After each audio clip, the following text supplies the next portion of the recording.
आज गुढीपाडवा आहे, हिंदू नवीन वर्ष आहे, महाराष्ट्राचं नवीन वर्ष आहे।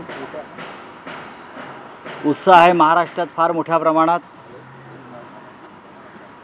त्याच्यामुळे आजच्या दिवशी मी सगळ्या पत्रकारांना, माझ्या सर्व पत्रकार सहकाऱ्यांना, महाराष्ट्राच्या जनतेला शुभेच्छा देतो। महाराष्ट्रात निवडणुकांचं वातावरण आहे आणि आजच्या शुभ मुहूर्तावर आम्ही महाविकास आघाडी एकजुटीचं प्रदर्शन करेल। आज शिवालयामध्ये 11 वाजता संयुक्त पत्रकार परिषद आहे।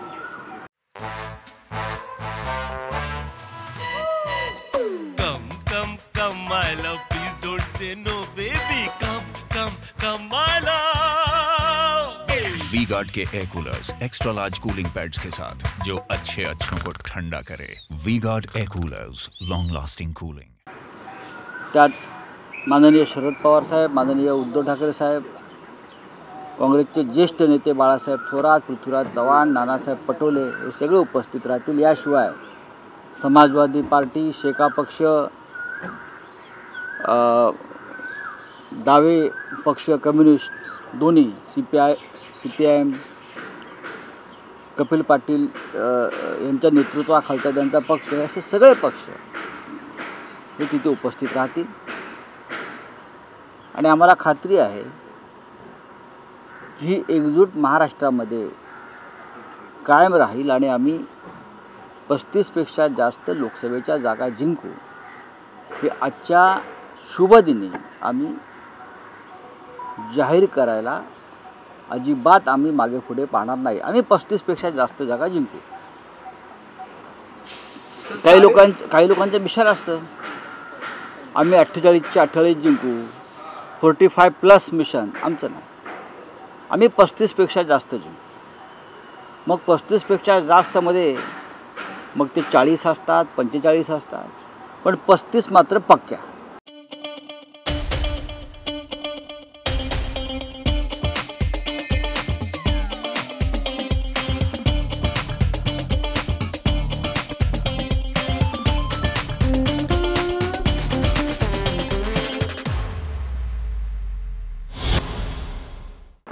साडेतीन मुहूर्तांपैकी आजचा एक महत्त्वाचा मुहूर्त मानला जातो आणि अशाच दिवशी महाविकास आघाडीची पत्रकार परिषद आहे। विजयाची गुढी महाविकास आघाडी उभारते। 3.5 मुहूर्तांपैकी एक मुहूर्त आहे, हे खरं आहे। आणि आजच्या दिवसाला आपल्या कॅलेंडरमध्ये असेल, आपल्या जीवनामध्ये, आपल्या संस्कृतीमध्ये फार महत्त्व आहे। महाराष्ट्राच्या राजकारणामध्ये जे 3.5 शहाणे आज आपल्याला दिसत आहेत, महाराष्ट्राच्या राजकारणामध्ये जे 3.5 शहाणे आहेत, त्या 3.5 शहाण्यांना आव्हान देण्यासाठी आम्ही आजचा मुहूर्त निवडला आहे।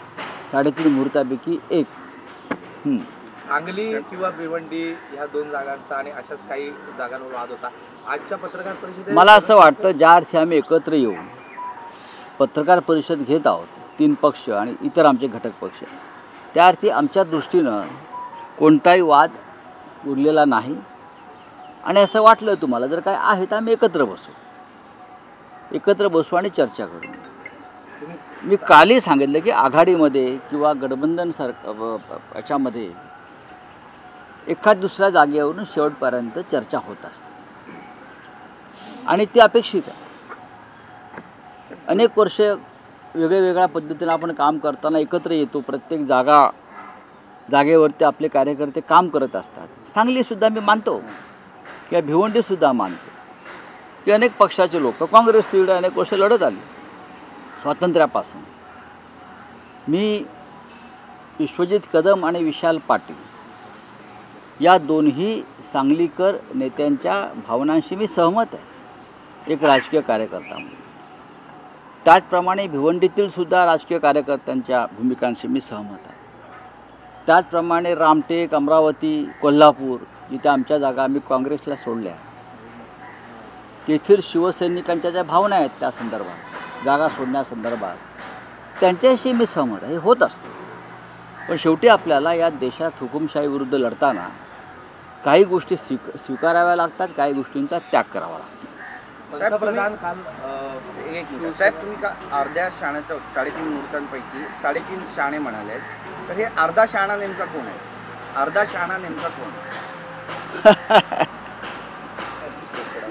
आज गुढीपाडवा आहे, त्या अर्ध्या शाण्याची झोप कशा करता उडवत आहे उद्या सांगेन तुम्हाला मी नक्कीच. पण हे सरकार आणि महाराष्ट्रातले त्यांचे सगळे लोक हे 3.5 शहाणेच आहेत, ते पूर्ण शहाणे नाही आहेत. आणि 3.5 शहाण्यानेच महाराष्ट्राचं राज्य बुडवलं होतं. सर, प्रधानमंत्री ने कल चंद्रपुर में कहा की जो पंतप्रधानांनी काल नकली सेना म्हणालं, कसं बाळासाहेबांच्या विचारांची सेना एकनाथ शिंदेच पुढे घेऊन जातात असंही म्हणाले.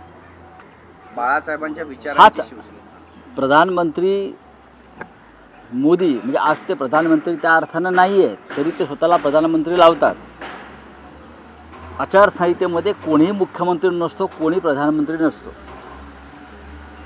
निवडणुका जाहीर झाल्या, प्रधानमंत्री मला असं वाटलं त्यांच्याकडे थोडं तरी शहाणपण असेल. मी जे काही शहाण्यांचा उल्लेख केला महाराष्ट्रात येऊन, जर बाळासाहेब ठाकरे आणि उद्धव ठाकरे यांच्या नेतृत्वाखाली शिवसेनेला ते नकली शिवसेना म्हणत असतील, याचा अर्थ प्रधानमंत्र्यांना किती भीती वाटते उद्धव ठाकरेंची आणि बाळासाहेब ठाकरेंच्या शिवसेनेची. ही भीती आहे त्यांच्या मनातली की इतके प्रयत्न करून, इतकी दमनशाही करून, इतकी दडपशाही करून पक्ष फोडूनसुद्धा उद्धव ठाकरे त्या वादळामध्ये एका दीपस्तंभासारखी उभे आहेत आणि भारतीय जनता पक्षाला आणि मोदी शहांना आव्हान देत उभे आहेत. अनेक वादळं अंगावर झेलून शरद पवार ठामपणे उभे आहेत. अशा प्रकारे बोलणं शिवसेनेला बाळासाहेब ठाकरेंच्या हाच एक नकली विचार आहे. कालच्या भाषणात आणि नरेंद्र मोदी यांनी अशा प्रकारची भाषणं महाराष्ट्रातून सातत्याने केली पाहिजेत. ते जिथे जातील तिकडली भाजपची जागा कमी झाल्याशिवाय राहणार नाही. असली काय आणि नकली काय हे उद्याच्या निवडणुकीमध्ये स्पष्ट होईल. कालच्या भाषणानंतर असं वाटतंय नरेंद्र मोदी वर्सेस उद्धव ठाकरे असा सामना आहे की नक्कीच आहे. या महाराष्ट्रामध्ये नरेंद्र मोदी विरुद्ध उद्धव ठाकरे, धर्म विरुद्ध अधर्म, दडपशाही विरुद्ध प्रामाणिकपणा, बरं का, खंडणीखोर ईडी CBIच्या माध्यमातून खंडणीखोर करणारा एक नेता भाजपचा विरुद्ध सर्व तुम्ही आमच्याकडून हिसकावून घेऊन सुद्धा या लढ्यामध्ये उतरलेला एक अर्जुन, एक कृष्ण, अशी लढाई आहे. नरेंद्र मोदी आणि त्यांचे सगळे सहकारी ज्या पद्धतीनं लटपटतात उद्धव ठाकरेंसमोर, त्यातून त्यांना हे सगळं त्यांच्या तोंडातून हे बाहेर पडतात. प्रधानमंत्री नरेंद्र मोदी ने वर्षा बंगल्यावर ज्या पद्धतीनं बैठका होत आहेत, आचारसंहिता आहे, हा निवडणूक आचारसंहितेचा भंग आहे. त्यांनी नोटीस बजावली. नरेंद्र मोदी सरकारी विमानं घेऊन, सरकारी वाहनं, सरकारी हेलिकॉप्टर घेऊन प्रचाराला फिरतायत, घोषणा करतायत. हा सुद्धा आचारसंहितेचा भंग आहे. मुख्यमंत्र्यांच्या बंगल्यावर निवडणुकांच्या बैठका होत आहेत, घोषणा होत आहेत. हा सुद्धा आचारसंहितेचा भंग आहे. ज्यांना संविधान आणि घटना कळत नाही किंवा जे मानायला तयार नाहीत तेच अशा प्रकारचं काम करू शकतात. विधानसभा अध्यक्ष राहुल नार्वेकर यांच्या विरोधात तक्रार दाखल झाली. अलिबागचं नामकरण करावं अशी मागणी त्यांनी केली आहे. तुम्ही सुद्धा अलिबागमधूनच आहात, काय म्हणाले आपण? नाही, मी त्याच्यावरती काही म्हणणार नाही. त्यांना अलिबागविषयी फार माहीत नाही. प्रधानमंत्री ने महाराष्ट्र के चंद्रपुर में कहा कि मुझे इस बात की खुशी है कि एकनाथ शिंदे जो है शिवसेना है वो बालासाहेब ठाकरे के विचार बात ऐसी है, जब शिवसेना का जन्म हुआ था तब ये मोदी जी के साथ जो आप बैठा है असली नकली वाला चेहरा, मुखौटा, वो कहाँ था? वो तो घुटने के नीचे भी उसका जन्म नहीं हुआ था. देखिए, डर है मोदी जी के मन में, उद्धव ठाकरे के बारे में डर है. इतनी दमन शक्ति, हाँ, इतना दबाव डालने के बावजूद, पार्टी तोड़ने के बावजूद उद्धव ठाकरे आज भी मैदान में खड़े हैं और चैलेंज कर रहे हैं. ये डर है और ये डर अच्छा है. महाराष्ट्र में डरना ही चाहिए शिवसेना को आकर. असली नकली मोदी नहीं तय कर सकते, या इलेक्शन कमीशन, ये जनता तय करेगी. जहाँ जहाँ मोदी जाकर इस प्रकार के भाषण दे रहे हैं शिवसेना के बारे में, वहाँ वहाँ बीजेपी हार रही है। ये मोदी जी को मालूम है। मोदी जी पूरी सरकारी यंत्रणा का दुरुपयोग करके चुनाव में यहाँ प्रचार कर रहे हैं। ये कोड ऑफ कंडक्ट का उल्लंघन है, सीधा उल्लंघन है। और फिर भी ये भारतीय जनता पार्टी के लोग हमें नियम और कानून सिखा रहे हैं। ये ठीक नहीं है। उद्धव ठाकरे इस महाराष्ट्र के असली नेता है। उद्धव जी ने मोदी जी के सामने एक चैलेंज खड़ा किया है, इसलिए वो डर रहे हैं। उद्धव ठाकरे वर्सेस प्रधानमंत्री महाराष्ट्र की जो लड़ाई है, ये शरद पवार वर्सेस मोदी और उद्धव ठाकरे वर्सेस मोदी, ये लड़ाई है।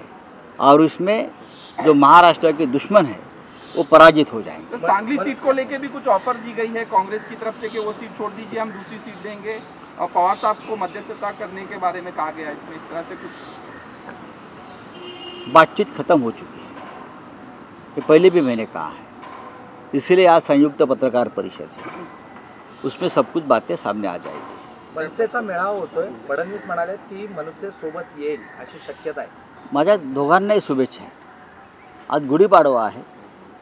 आज पवित्र आणि मंगलमय अशा शुभकामना केल्या पाहिजेत। मोदी आणि शहांना पाय ठेवून देऊ नका महाराष्ट्रामध्ये, असं श्री राज ठाकरे यांच्या भूमिका होत्या। त्याच्यामुळे त्या मताशी महाराष्ट्र सहमत आहे। आणि तरीही देवेंद्र फडणवीस हे आपण त्यांना एकत्र घेऊया वगैरे काय म्हणतायत, ती त्यांच्या अकलीची दिवाळखोरी आहे। मोदी शहांना पाय ठेवू देणार नाही, ते देऊ नका। हे महाराष्ट्राचे दुश्मन आहेत। आता महाराष्ट्राच्या दुश्मनांना नरेंद्र मोदी किंवा अमित शहांना कोण पाय ठेवू देते मुंबई महाराष्ट्रात, ते आम्हाला पाहायचं आहे। चला, थँक्यू। श्रीकांत शिंदेबद्दलचा महत्त्वाचा विषय आहे। त्यांची उमेदवारी फडणवीस घोषित करतात की ते कल्याणचे उमेदवार आहे, पण श्रीकांत शिंदे भाषणात म्हणतात की अजून माझी उमेदवारी मुख्यमंत्र्यांनी घोषित केली नाही। अविश्वास आहे। मी कसं काय सांगणार? मला इतकंच माहिती आहे, पुढल्या लोकसभेत ते नसतील। त्यांची उमेदवारी नरेंद्र मोदींनी सुद्धा घोषित केली किंवा अमित शहाने घोषित केली, तरी मी खात्रीनं सांगेन पुढल्या लोकसभेत ते नसतील।